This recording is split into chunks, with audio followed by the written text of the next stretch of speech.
राधे वृंदावनेश्वरी वृषभानुसुते देवी प्रणमामि हरिप्रिये वाञ्छाकल्पतरुभ्यश्च कृपा सिन्धुभ्यः पतितानां पावनेभ्यो वैष्णवेभ्यो नमो नमः। नमः ओं विष्णुपादाय कृष्ण पृष्ठाय भूतले श्रीमते भक्ति वेदांत स्वामिनी इति नामिने नमस्ते सारस्वते देवी गौरवाणी प्रचारिणे शेष शून्यवादी पाश्चात्य देश तारिणे। जय श्री कृष्ण चैतन्य प्रभु नित्यानंद श्री अद्वैत गदाधर श्रीवासादि गौर भक्त वृंद।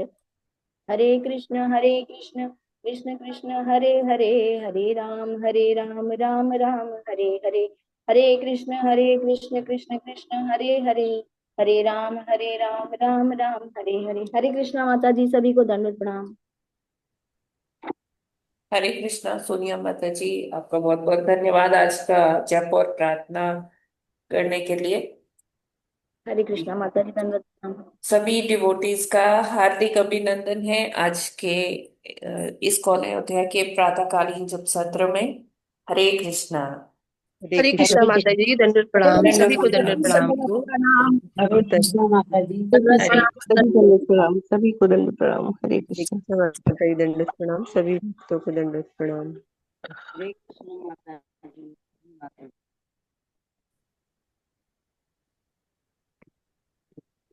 आज का प्रभुपाद जी का कोट देखते हैं। आज है 3 जुलाई और प्रभुपाद जी कहते हैं, जो अपने अंतःकरण में सदैव श्री कृष्ण को धारण करता है वह कहीं भी जा सकता है और उस स्थान को पवित्र तीर्थ स्थान में परिवर्तित कर सकता है। रूपानुगा को पत्र 3 जुलाई 1968। तो यहाँ पर प्रभुपाद जी रूपानुगा प्रभु जी को पत्र लिख रहे हैं। रूपानुगा प्रभु जी को बताते हैं कि किस प्रकार वो प्रचार कर रहे हैं, मंदिर में सेवाएं दे रहे हैं। तो प्रभुपाद जी उनको और मोटिवेट करते हैं और ये पत्र लिखते हैं जिसमें ये कंटेंट होता है पत्र में। कहते हैं कि आपको प्रचार जो है, आप बहुत अच्छा प्रचार कर रहे हैं और ये ध्यान रखिए कि आप सदैव इधर भी जाएं कहीं भी जाएं, आपके केंद्र में आपके हर वाक्य जो आप बोले, कोई कुछ भी आप किसी से चर्चा करें, केंद्र में कौन होने चाहिए? श्री कृष्ण होने चाहिए। तो ऐसा वो ही कर सकता है, वो हर बात में श्री कृष्ण को वो ही ला सकता है, उनके बारे में बोल सकता है जो श्री कृष्ण को अपने अंतःकरण में सदैव धारण कर पाता है। और अंतःकरण में सदैव धारण कर पाने का क्या मतलब है? जिसके अंदर चिंतन चलता रहता है, चलता रहता है। मान लीजिए हमने भागवतम पढ़ा, भागवतम में कोई हमने प्रसंग पढ़ा, जैसे अभी आजकल हम देवहूति और कपिल देव जी का प्रसंग पढ़ रहे हैं। देवहूति माता जी कपिल देव भगवान जी से बहुत सारे प्रश्न पूछती हैं कि किस तरह से ये जो जीवात्मा है अपने परम धाम को लौट सकती है। और कपिल देव जी उसके थ्रू, वो सांख्य के थ्रू वो देवहूति माता माता जी को समझाते हैं। तो अब हमने ये पढ़ा सुबह, हम इसका क्या कर सकते हैं? मनन कर सकते हैं कि हाँ, आज सुबह मैंने ये पढ़ा, उसमें ये भी लिखा था, प्रभुपाद जी ने तात्पर्य में ऐसे भी समझाया था। तो दिन भर उसका चिंतन चलता रहे तो क्या होगा कि हम भगवान को अपने अंदर धारण कर सकते हैं। या कोई ऐसा कर सकता है कि हर वक्त उसकी जिह्वा श्री कृष्ण का ही नाम लेती रहे, है ना।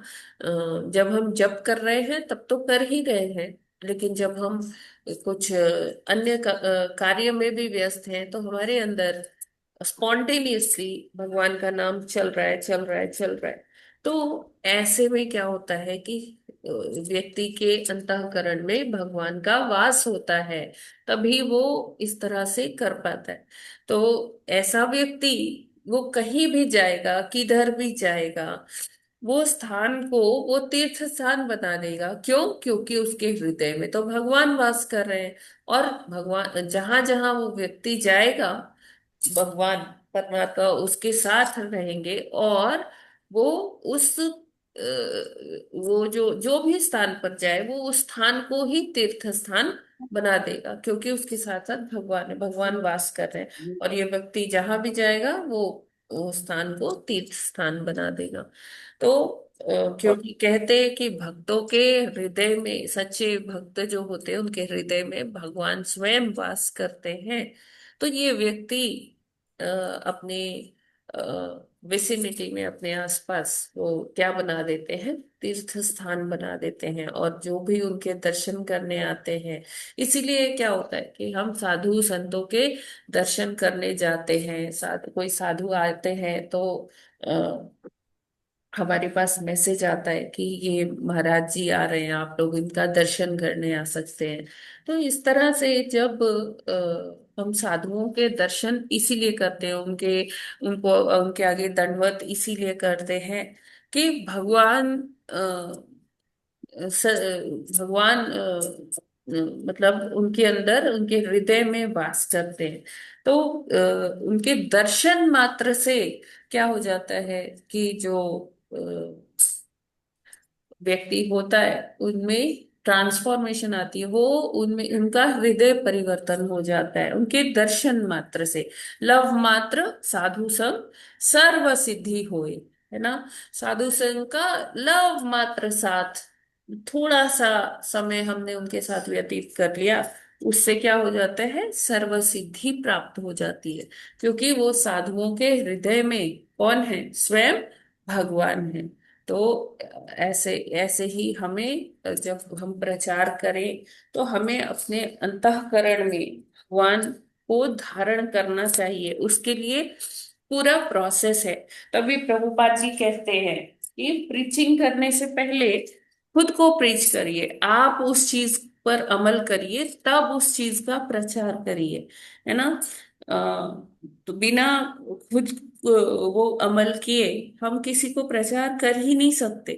तो ये प्रभुपाद जी ये सिखाते हैं अपने भक्तों को कि आप पहले खुद जप करिए, खुद बुक्स पढ़िए जो उन्होंने लिखी है। तो प्रभुपाद जी कहते हैं फिर उसके बाद आप जाकर कहीं प्रचार कर सकते हैं। क्यों? क्योंकि जब तक हृदय में कृष्ण धारण नहीं करेंगे, या मतलब धारण करने के प्रोसेस में नहीं है, तब तक आप कहीं जाकर प्रचार नहीं कर पाएंगे। तो इस तरह से आज का ये कोट है, हमें इस पर अमल करना चाहिए और प्रयासरत रहना चाहिए कि धीरे धीरे हम ऐसे अ, बन पाए कि श्री कृष्ण हमारे हृदय में, हमारे अंतःकरण में वास करें। हरे कृष्णा। जगत गुरु श्रील प्रभुपाद की जय।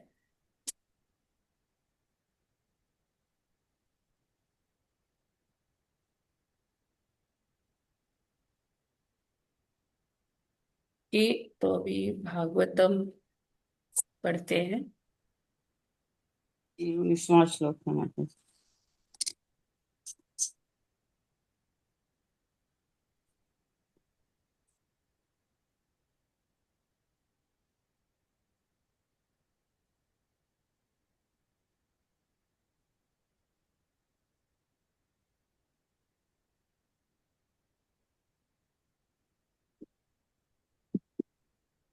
आज कौन सा? 19वां श्लोक है 19 ना? 19 है जी माता जी। जी,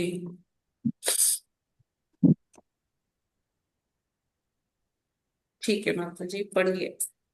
हरे कृष्ण। अकर्तुः कर्म बंधो अयम पुरुषस्य यदाश्रय गणेषु सत्सु प्रकृते कैलव्यते स्वतः कथम। हरे कृष्ण। बस इसका आगे भी पढ़ लीजिए, छोटा सा है, फिर 20 कंटिन्यू कर लीजिए। जी। शब्दार्थ शब्दार्थ अनुवाद एवं तात्पर्य शिल प्रभुपाद जी के द्वारा। शिल प्रभुपाद की जय। अकर्तु न करने वाले का कर्म बंधन, कर्मों का बंधन, अयम यह पुरुषस्य आत्मा का यत आश्रय गुणों की संगति से उत्पन्न, गणेशु जबकि गुणों में सत्वसु उपस्थित है, भौतिक प्रकृति के कैबल्यम स्वतंत्रता, तेषु उन अतः कथम कैसे अनुवाद, अतः समस्त कर्मों का परोक्ष कर्ता होते हुए भी जीव तब तक कैसे स्वतंत्र हो सकता है जब तक भौतिक प्रकृति उस पर अपना प्रभाव डालती रहती है और उसे बांधे रखती है। तात्पर्य, यद्यपि जीव पदार्थ के संसर्ग से स्वतंत्र होना चाहता है, किंतु उसे छुटकारा नहीं मिलता। वास्तव में जैसे ही जीव अपने आप को भौतिक प्रकृति के गुणों के अधीन कर लेता है, वैसे ही उसके समस्त कार्य भौतिक प्रकृति द्वारा प्रभावित होने लगते हैं और वह गौण हो जाता है। श्रीमद् भगवत गीता में इसकी पुष्टि इस प्रकार हुई है, प्राकृते क्रिये मानानि गुणे। जीव भौतिक एक मिनट माता जी, हमने छोड़ दिया ना एक श्लोका। एक मिनट। जी 19 तक करवे कर रहे हैं माता जी। 18 पहले करना था, इसलिए मैंने कहा था ये छोटा सा है। 18 पढ़िए, 18 पढ़ना है पहले। अच्छा, हमको तो लगा 19 थे। 18वां पढ़िए माता जी। अथा यथा गंधस्य भूमिश्च न भावो व्यक्तिरेक्तः, अपाम रसस्य च यथा यथा यथा तथा बुधि परतस्य च। पुनीत में लगा था झका इसलिए। अथा यथा शब्दार्थ एवं अनुवाद तत्पर शिल प्रभुपाद जी के द्वारा शिल प्रभुपाद अथा इस यथा जिस प्रकार गंधस्य गंध का, भूमे पृथ्वी की, च तथा न नहीं, भाव अस्तित्व, व्यक्तिरेक्त पृथक, अपाम जल का, रसस्य स्वाद का, च तथा अथा जिस प्रकार, तथा उसी प्रकार, बुद्धि का, प्रशस्य चेतना या आत्मा का, च तथा जिस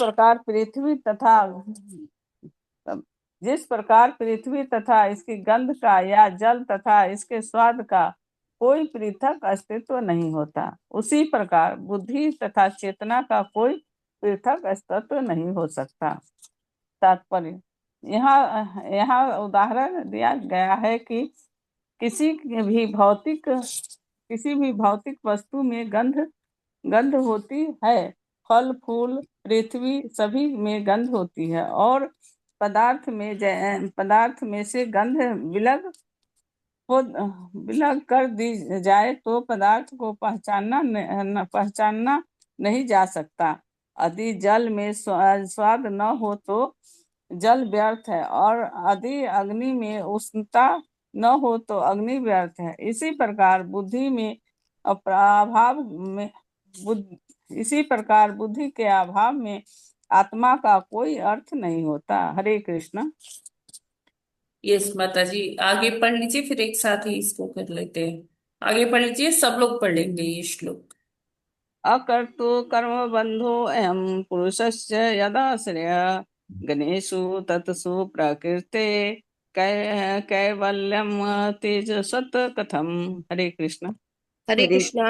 अकर्तु कर्म बंधु अयम पुरुषस्य यदाश्रयः गुणेषु तत्सु प्रकृतेः कैवल्यं तेषु वतः कथम। हरे कृष्ण। हरे हरे कृष्णा। कृष्णा। अकर्तु कर्म अकर्तुः कर्म बन्धोऽयं पुरुषस्य यदाश्रयः गुणेषु सत्सु प्रकृतेः कैवल्यं तेष्वतः कथम। हरे कृष्णा। हरे कृष्णा।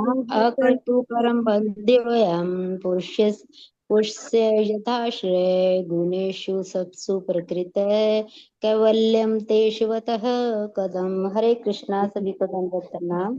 अकर्तोः कर्म बन्धोऽयं पुरुषस्य यदाश्रयः गुणेषु सत्सु प्रकृतेः केवल्यं तेष्वतः कथम्। हरे कृष्ण। सभी भक्तों को दंडवत। हरे कृष्ण, सभी को दंडवत प्रणाम। अकर्तु कर्म बंधो अयम पुरुषस्य यदाश्रया गुणेषु सत्तेषु प्रवृत्ति कव्ययम तेषवतः कथम। हरे कृष्ण।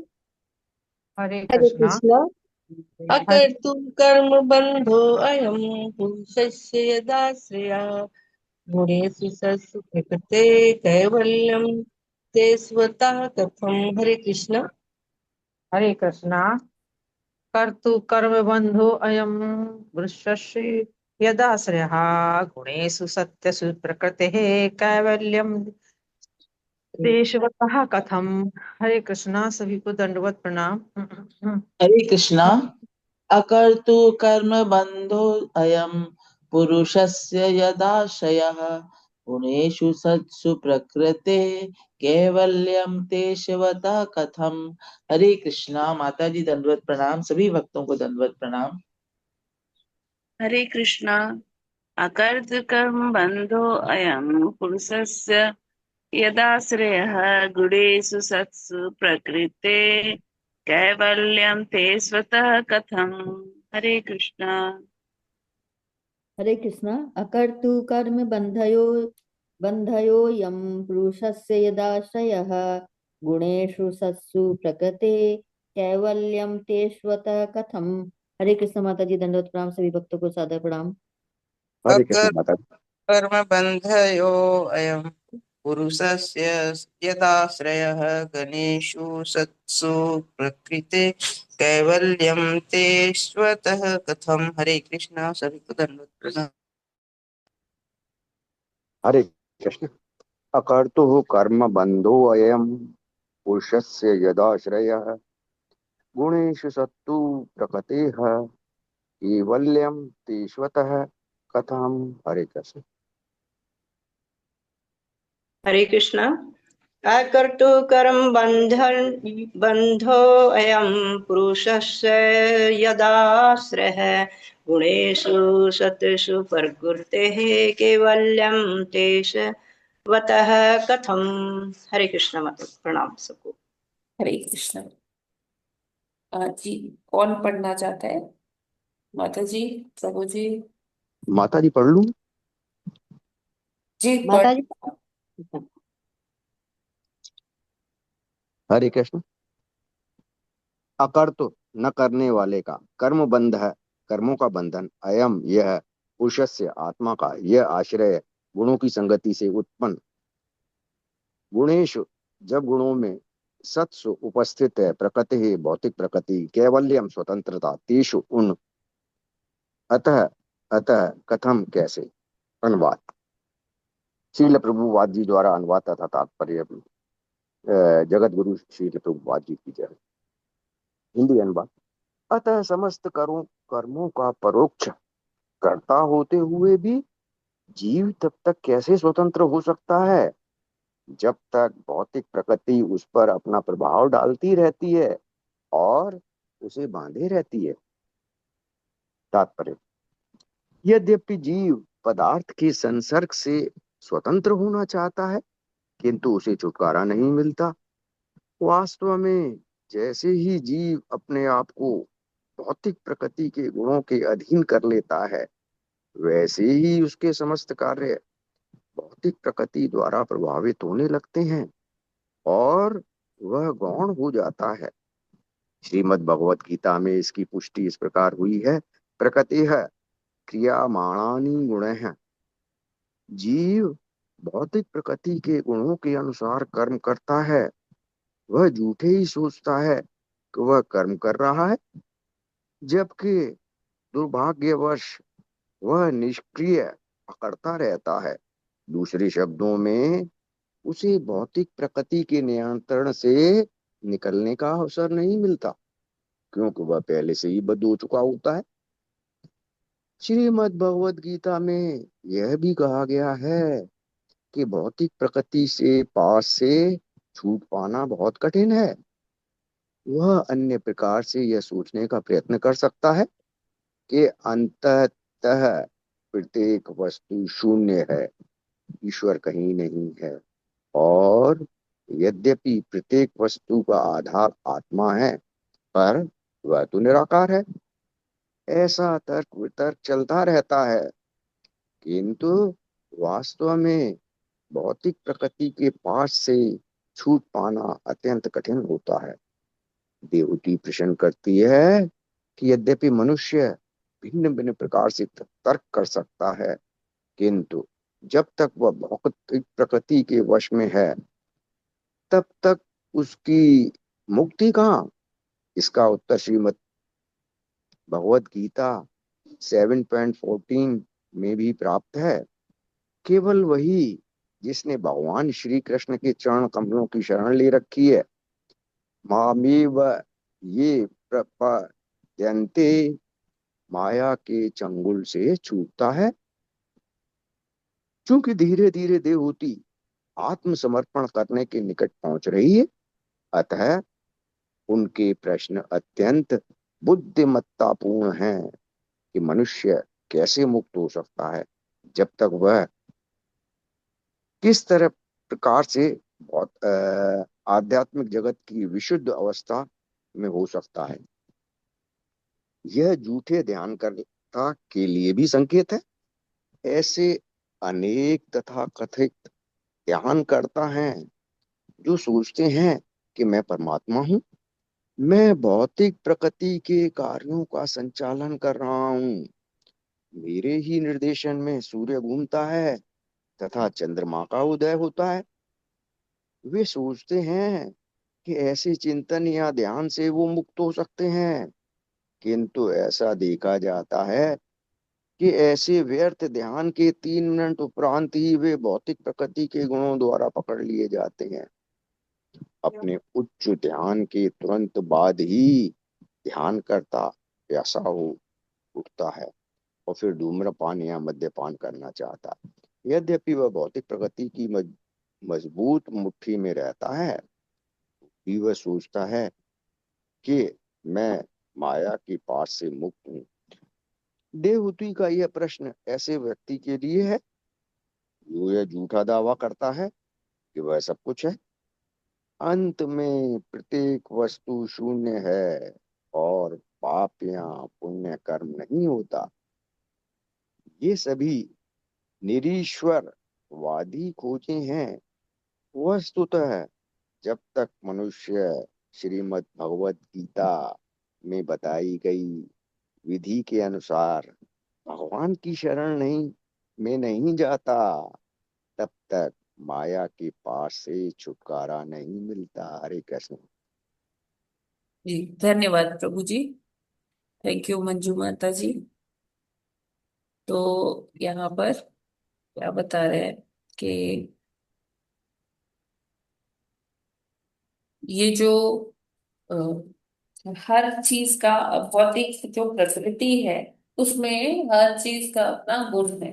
जैसे कि हमने देखा था कि जो ये तन्मात्राएं हैं और उससे रिलेटेड जो पंच तत्व है और उसी से रिलेटेड इंद्रियां हैं। जैसे ध्वनि है, ध्वनि के लिए अ, जो है जो पंच तत्व पंच महाभूत है उसमें से आकाश होता है ध्वनि का कारक। ध्वनि से आकाश का निर्माण होता है और उससे हमारी कौन सी इंद्री जुड़ी होती है? कर्ण, कान, ध्वनि को सुनने के लिए। इसी तरह से पृथ्वी के लिए क्या होता है? पृथ्वी तत्व के लिए क्या होता है? गंध होती है, तन्मात्रा गंध होती है। गंध से ही पृथ्वी का निर्माण होता है ना। गंध और मतलब वो उसमें पांचों तत्व होते हैं पृथ्वी में।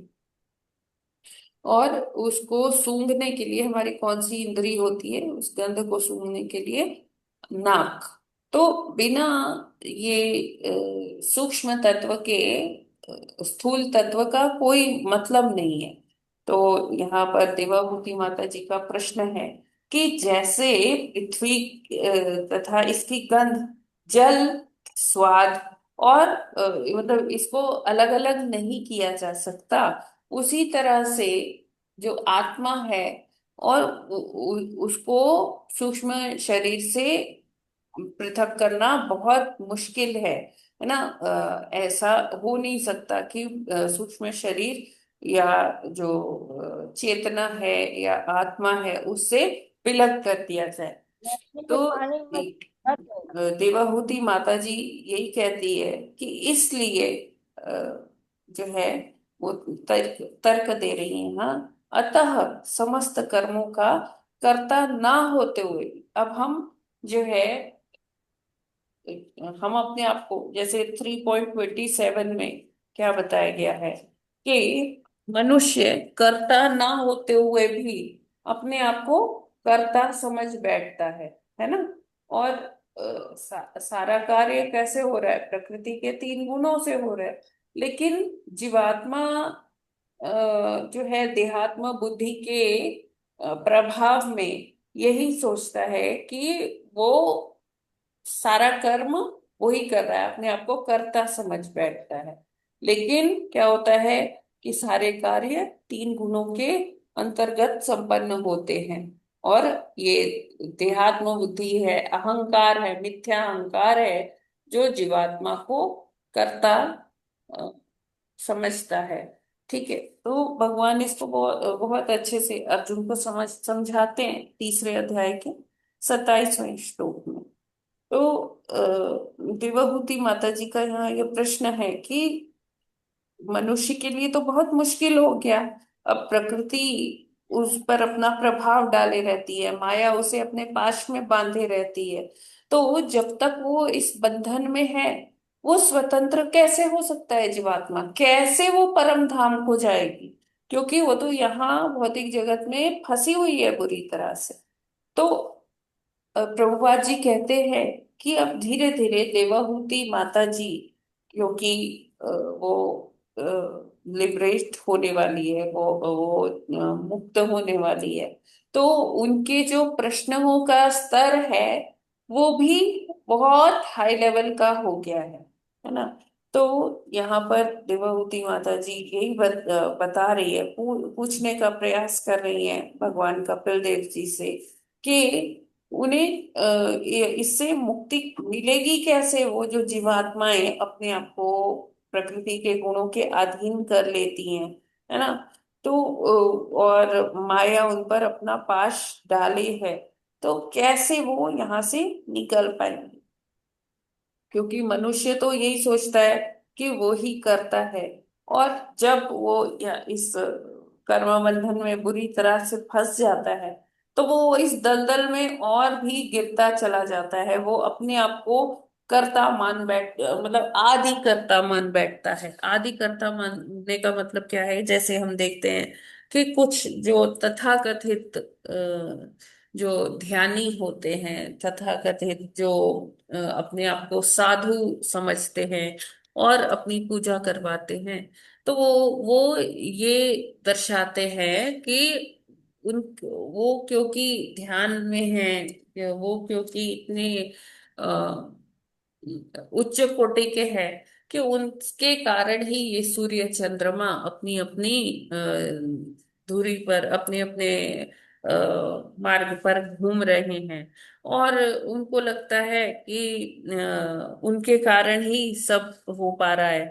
वो कोई ऐसे लोगों को फल दे देते हैं, जाओ ये फल खा लेना तुम्हारा काम हो जाएगा, ये विभूति ले लो इससे तुम्हारा कार्य हो जाएगा।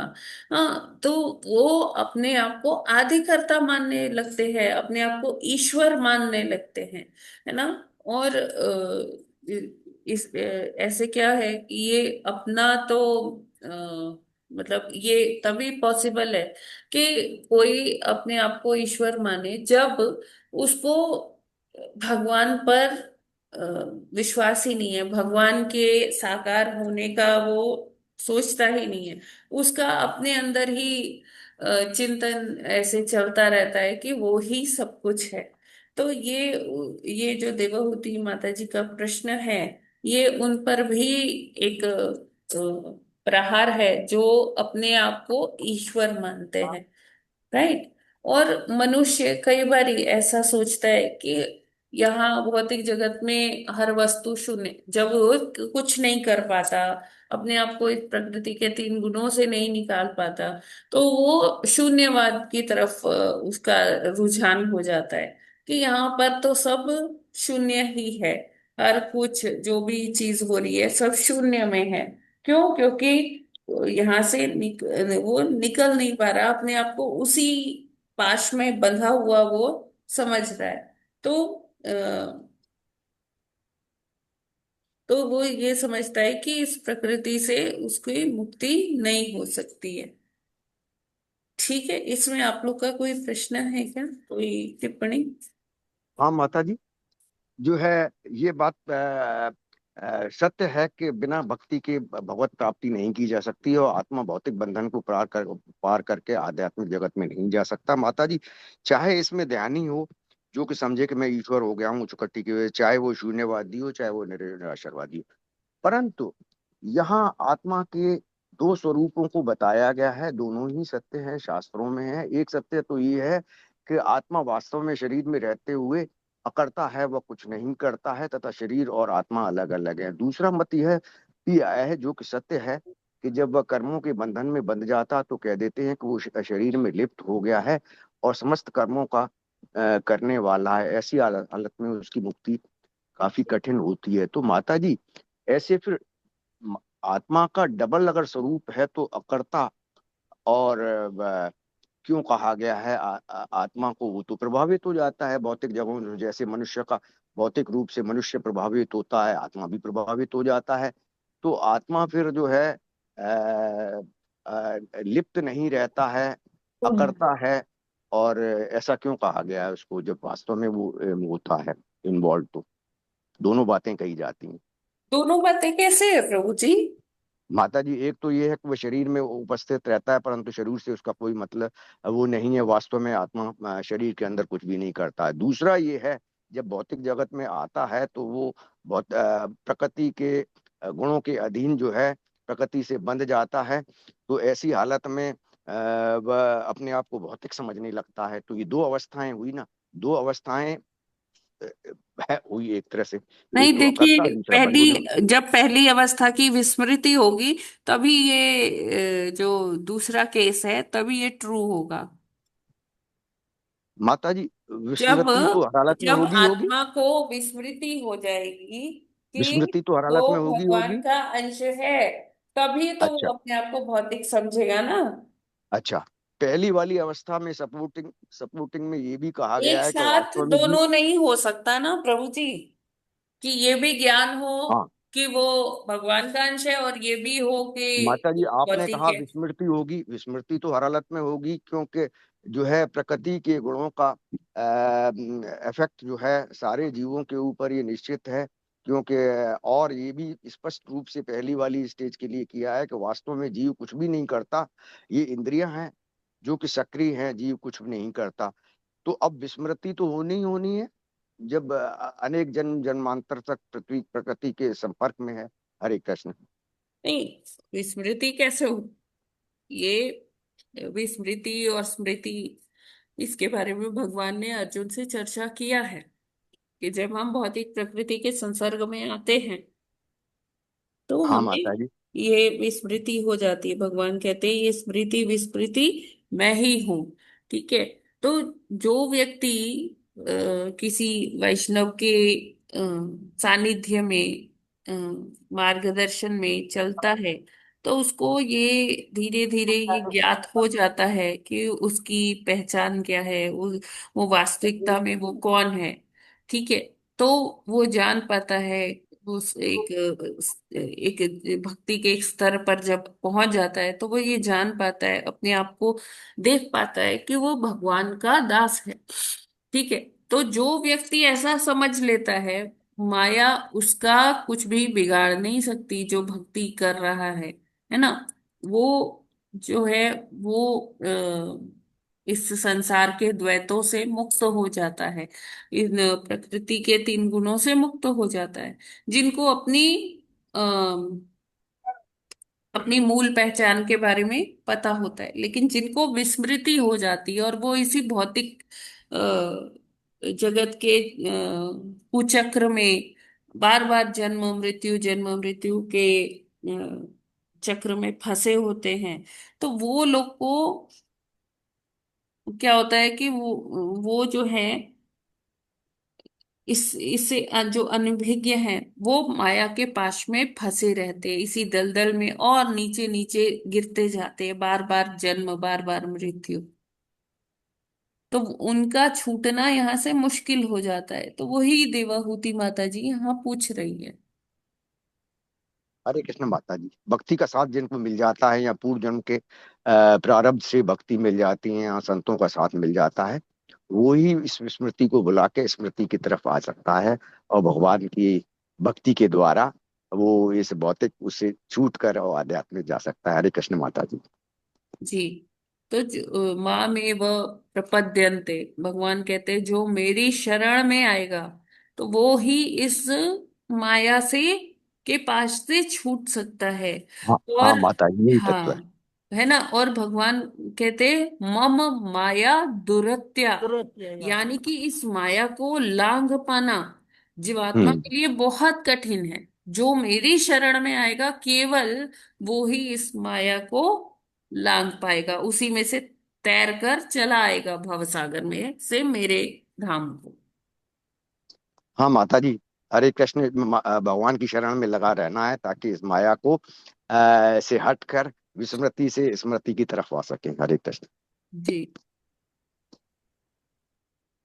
ठीक है, तो नेक्स्ट श्लोक का पढ़ते हैं। ये बड़ा है। ठीक है, नेक्स्ट पढ़ते हैं। हरे कृष्ण। हो जाएगा। हरे कृष्णा माता जी। हाँ पढ़े पढ़िए। माता जी 20वां हाँ, पढ़िए पढ़िए माता जी 20वां 10वां पढ़। श्लोक। 20वां श्लोक। क्वचित् तत्त्वावमर्शेण निवृत्तं भयमुल्बणम् अनिवृत्त निमित्तत्वात् पुनः प्रत्यवतिष्ठते। हरे पढ़ कृष्णा। लीजिए माता जी, आगे पढ़ लीजिए। ओके। शब्दार्थ अनुवाद एवं तात्पर्य श्री शील प्रभुपाद जी द्वारा। श्री शील प्रभुपाद जी की जय। शब्दार्थ। क्वचित यदि कभी, तत्व मूल सिद्धांत, अवमर्शेण विचार करने से, निवृत्तम बचा जा सके, भयम भय, उल्बणम महान, अनिवृत्त छुटकारा न पाने वाला, निमित्तत्वात् चूंकि कारण से, पुनः फिर, प्रत्यवतिष्ठते प्रकट होता है। अनुवाद। यदि चिंतन तथा मूल सिद्धांतों की जांच परख से बंधन के महान भय से बच भी लिया जाए तो भी यह पुनः प्रकट हो सकता है, क्योंकि इसके कारण का अंत नहीं हुआ होता है। तात्पर्य। अपने आप को पदार्थ के अधीन करने से भौतिक बंधन उत्पन्न होता है, क्योंकि मिथ्या अहंकार प्रकृति पर अधिकार जताना चाहता है। श्रीमद् भगवत गीता 7:27 का कथन है, इच्छा द्वेष समुत्थेन जीवात्मा में दो प्रकार की रुचियों का उदय होता है। एक है इच्छा, जिसका अर्थ है भौतिक प्रकृति पर अधिकार जताने की अथवा परमेश्वर के सदृश महान बनने की इच्छा रखना।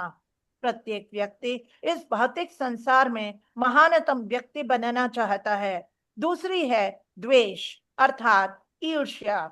जब मनुष्य भगवान श्री कृष्ण अथवा पूर्ण पुरुषोत्तम भगवान से द्वेष करता है तो वह सोचता है कि कृष्ण ही सर्वे सर्वा क्यों हैं, मैं भी कृष्ण जैसा हूं।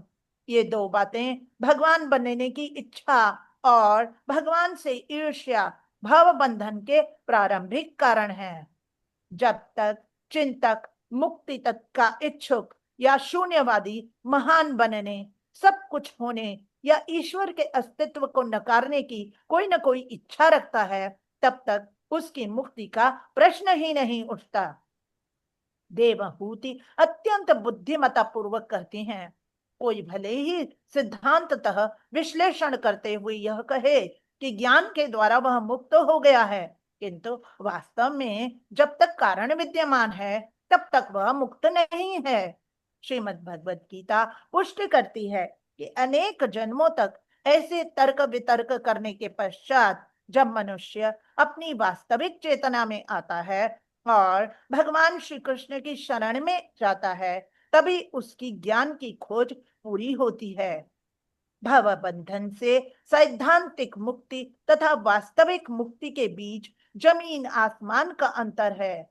श्रीमद् भागवतम 10.14.4 का कथन है कि यदि कोई भक्तिमय सेवा के इस शुभ पथ को छोड़कर केवल चिंतन द्वारा वस्तुओं को जानना चाहता है तो वह वृथा ही अपना समय गंवाता है।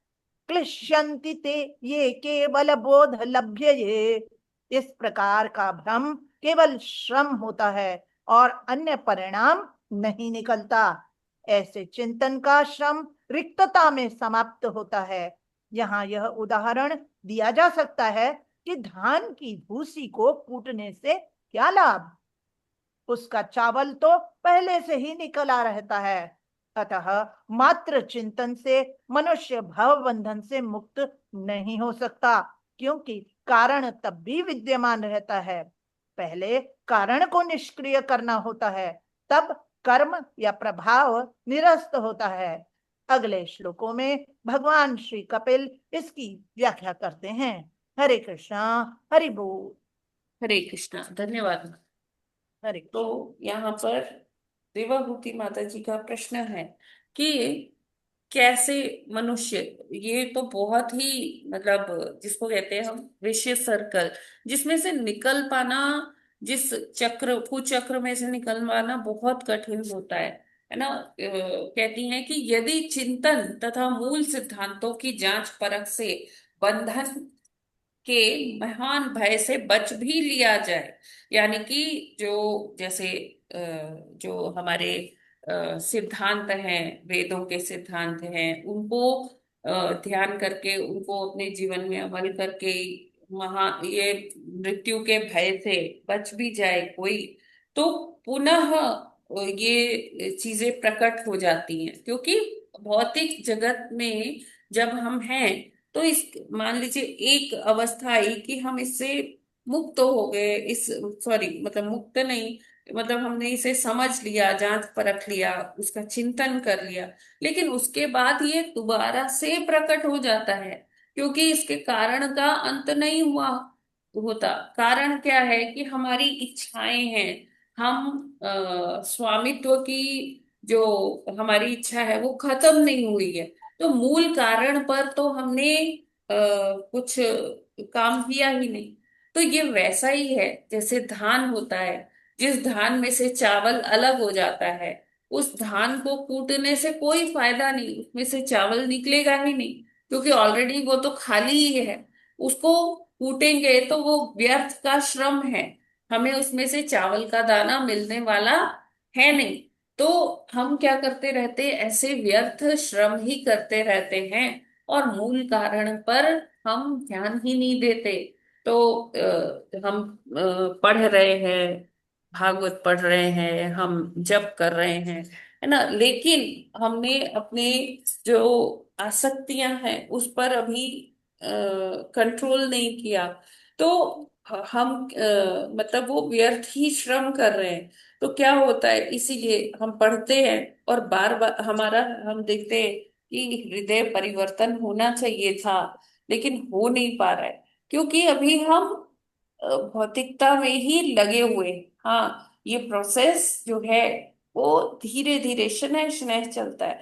डिपेंड करता है कि हमारी कितनी तीव्रता है, हम भगवान को कितना तीव्रता से पाने का प्रयास कर रहे हैं, उनके चरणों में की सेवा के लिए कितना हम प्रयासरत हैं। तो भगवान के जब तक हम सेवा नहीं करेंगे, हम अ, तीव्रता से और भक्ति नहीं करेंगे कि हमें भगवान से मिलना ही मिलना है, तो तब तक क्या है कि तब तक ये सब करने का कोई फायदा फायदा तो होगा, लेकिन वो बहुत धीरे धीरे होगा, बहुत ही धीरे धीरे, डिपेंड करता है हमारी तीव्रता पर। तो अगर अभी भी हमारे अंदर जो भौतिक इच्छाएं हैं कि मैं स्वामी बन जाऊं, सब मेरा कहा माने, सब जैसा मैं बोलूं सब वैसा ही करें, है ना, तो ये जो हमारे अंदर स्वामित्व की भावना है, ईश्वर बनने की कामना है, जैसे कुछ लोग अपने आप को ईश्वर बना बताने का प्रयास करते हैं, है ना, और अगले ही क्षण जैसे वो ध्यान में से निकलते हैं तो उनको प्यास भी लग जाती है, फिर उनको जो है कोई सिगरेट पीता है, कोई कुछ करता है, कहता है मैं रिलैक्स तो हो जाऊं, मैंने अभी इतना प्रवचन किया है, अभी मेरे को रिलैक्स होना है, तो वो रिलैक्स होने के लिए सिगरेट पीने लगते हैं। तो ऐसे लोग क्या हैं, वो जो है ईश्वर को मानते ही नहीं है, वो अपने आप को ईश्वर स्थापित करना चाहते हैं कि मैं भगवान हूँ, मैं सब कुछ कर सकता हूँ, मेरे पास सिद्धियां हैं। तो वो अपनी कुछ सिद्धियों के बल पर अपने को वो कुछ वो चमत्कार दिखाकर वो अपने को भगवान बताना चाहते हैं।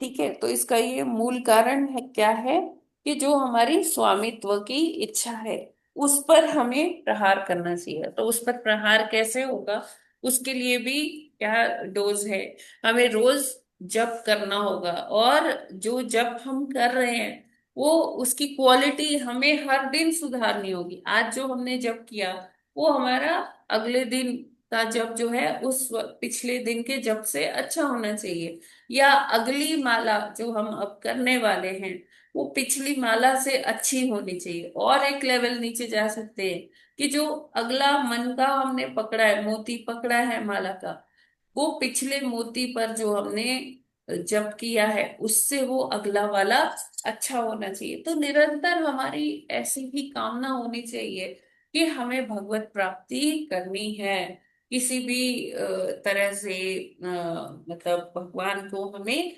रिझाना है, और हमें अपने जीवन का जो परम लक्ष्य है उसकी प्राप्ति करनी है। हरे कृष्णा। जगत गुरु श्रील प्रभुपाद की जय। हरि बोल। इसमें आप लोग का कोई प्रश्न है क्या, या कोई टिप्पणी करना चाहते हैं? हाँ माता जी, लोग बागों के सारे तो जो इस संसार में हैं, दोनों ही बातें रहते नहीं होनी चाहिए। जो कि इच्छा करते हैं कि मैं ही सब कुछ हूँ, या ईर्ष्या करते हैं कि भगवान जैसा बन जाऊं। परंतु साथ साथ में माता जी ये भी कहा गया है कि जो हरे कृष्ण मंत्र का जाप और जप और भागवतम वो पढ़ते हैं, परंतु यदि आसक्ति रहती है तो उसका फल इतना तीव्रता से नहीं रहता। और रोज उस पर प्रहार करके जप को और सुधारने की कोशिश करनी चाहिए कि और अच्छा हो। परंतु माता जी, इच्छा और ईर्ष्या को तो कंट्रोल लोग करते हैं, जैसे हम लोग सुबह भक्ति में हैं। परंतु सारी आसक्तियों पर तो इस भौतिक जगत में कंट्रोल या नियंत्रण करना काफी कठिन है। ऐसी हालत में रोज जो लोग जप को अपना पढ़ाते हैं, भगवत गीता को पढ़ते हैं, भागवतम पढ़ते हैं, तो भवबंधन से उनकी कैसे मुक्ति होगी? सारी आसक्तियां तो नहीं समाप्त होती है ना इस जब संसार तक में। आसक्तियां समाप्त नहीं होगी तब तक हमें जन्म पर जन्म लेना ही पड़ेगा। इसीलिए हाँ तो माता बताया जी। गया है ना प्रभु जी कि चाहे कुछ खाने का अच्छा हो चाहे कुछ हो, वो हमें कभी भी संतुष्ट नहीं कर सकता। संतुष्टि हमें कैसे आएगी? भगवान की भक्ति से ही आएगी। और जब अब तक माता हम जी, ये नहीं समझ पाएंगे हमें जन्म पर जन्म लेना तो पड़ेगा ही। हाँ माता जी, भगवान और को ये अगर जो है, कैसे समझ में आएगा? ये समझ में आएगा भगवान का नाम लेने से, भगवान की कथा सुनने से। तो धीरे धीरे जैसे जैसे हम वो कथा जो सुनते हैं, जब तक हम उसका चिंतन मनन नहीं करेंगे अपने अंदर, तब तक ये हमारा हृदय परिवर्तन होगा ही नहीं। हरे कृष्ण केवल माता जी। पढ़ने मात्र से नहीं, उसे अपने अंदर उसका मनन भी करना है। हाँ माता जी, लोग चिंतन भी करते हैं, मनन भी करते हैं, और भगवान को अपने जो है चित्त में भी रखते हैं। परंतु फिर भी ये जो है धीरे धीरे ही होगा सारा। आसक्तियां आशा है कि जी दूर होंगी और भक्ति का मार्ग जो है आगे खुलेगा, जिससे कि भव बंधन को पार करके और आध्यात्मिक की तरफ जाएंगे। हरे कृष्ण माता जी। बिल्कुल बिल्कुल बिल्कुल। हरे हरे कृष्ण। कृष्ण माता हरे जी। कृष्णा माता। हाँ माता जी, पूछिए पूछिए माता जी पहले आप। हाँ, माता जी आपसे एक प्रश्न पूछना है कि जब की क्वालिटी को सुधारना, मतलब किस प्रकार सुधार सकते हैं जब की क्वालिटी को? आप यही क्वालिटी तो को मैंने सुधारना कहा चाहिए। कि अपने आप को बेटर करना।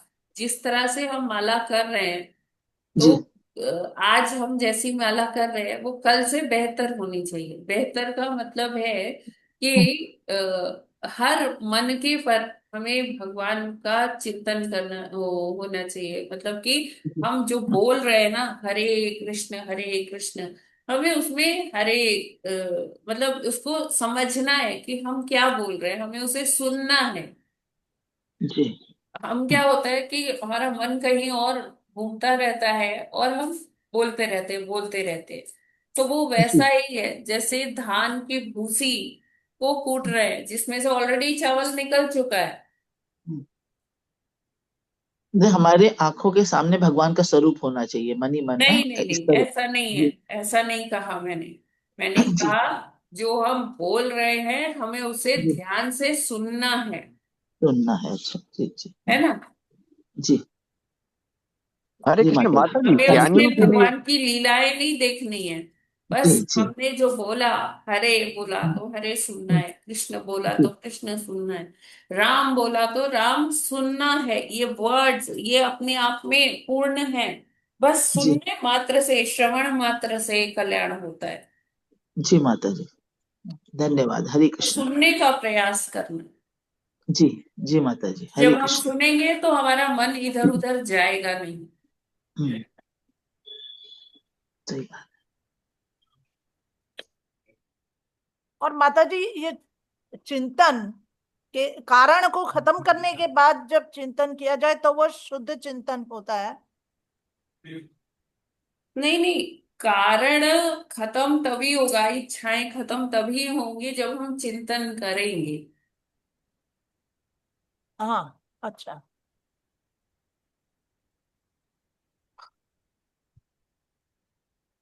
ठीक है।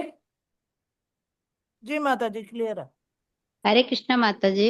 हरे कृष्ण। माता जी ये कहते हैं ना कि भी भगवान से ईर्ष्या करना, तो वो नहीं मुझे अभी तक ये बात समझ आई भी हम तुच्छ बुद्धि, हम कैसे भगवान से ईर्ष्या कर सकते हैं? मतलब ये क्या आप है? मतलब मान जो रहे हो जो ना कि तुच्छ बुद्धि है ना, लेकिन लोग कहते हैं मेरे पास तो बहुत दिमाग है ना। लोग कहते हैं कि अरे ये सब ईश्वर वगैरह कुछ नहीं है, ये सब ऑटोमेटिकली होता है। देखो मैं अपने विज्ञान से, अपने विज्ञान की समझ से ये मैं करके दिखा सकता हूँ। अपनी सिद्धियों अच्छा के बल पर वो चमत्कार दिखा देते हैं और लोगों अच्छा को अपने अच्छा वश में कर लेते हैं।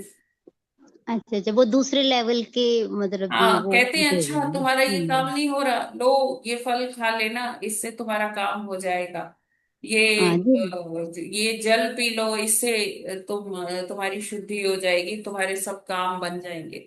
उनको भौतिक प्रलोभन देकर वो अपने आप को भगवान बना लेते हैं, उनसे अपनी पूजा करवाते हैं। ऐसे बहुत से लोग हैं माता जी। हाँ हाँ माता जी अब समझ आ गया, अब समझ आ गई ये बात। जी जी माता जी। हरे कृष्णा माता जी। हरे थैंक यू। कृष्ण माता जी, इच्छा और ईर्ष्या कई जगह पे आया और आप लोग यहाँ से बताया भी गया कि इच्छा क्या है।